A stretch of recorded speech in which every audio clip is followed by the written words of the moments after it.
धोकादायक इमारतीत चालणाऱ्या ऑर्किड शाळेवर महापालिकेच्या आयुक्तांकडून बंदी. भवानी पेठेतील जय हाऊसिंग सोसायटीत भरवली जाणारी अनधिकृत शाळा ऑर्किड स्कूलवर लवकरात लवकर पालिकेकडून बुलडोझर चालवून कारवाई करण्यात येणार असल्याची माहिती पुणे महानगरपालिका आयुक्त नवल किशोर राम यांनी दिली आहे. अनेक वेळा नोटिसा देऊन देखील शाळा कोणत्याही परवानगीशिवाय सोसायटीच्या आवारात अत्यंत धोकादायक अशा इमारतीत भरवल्या जात असून त्यामुळे विद्यार्थ्यांचा जीव धोक्यात घालून शाळा चालक संचालक यांच्याकडून कोणतीही खबरदारी न घेता या परिसरात शाळा भरते. याविरुद्ध जय हाऊसिंग सोसायटीतील सदस्य रहिवासी यांनी महापालिकेच्या शिक्षण विभाग बांधकाम विभाग यांच्याकडे तक्रार दिल्या आहेत.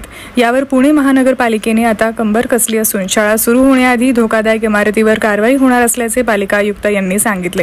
ही धोकादायक बिल्डिंगच्या बाबतीत माहिती मला मिळाली आपल्या मार्फत. त्याच्यामध्ये मी त्या बाबतीत सगळी माहिती पण घेतली आणि मला असं वाटतं की हा खरोखर म्हणजे बेसिकली तुमचं जे म्हणणं आहे ते आहे असं आहे.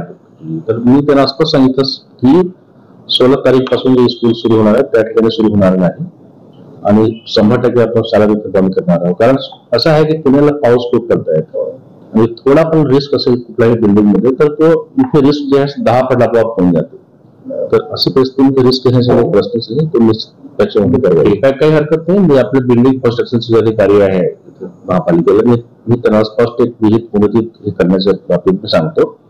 लवकरात लवकर करता येईल काही असं इश्यू नाही. बिल्डिंग पाडण्याच्या बाबतीत जर ऑलरेडी रिपोर्ट आहे तर नोटीस त्याच्यामध्ये लॉकर करायचं स्ट्रक्चर ऑडिट पण दिलंय आणि त्या सोसायटीमध्ये महिन्याचे शेवटपर्यंत करून टाकतो.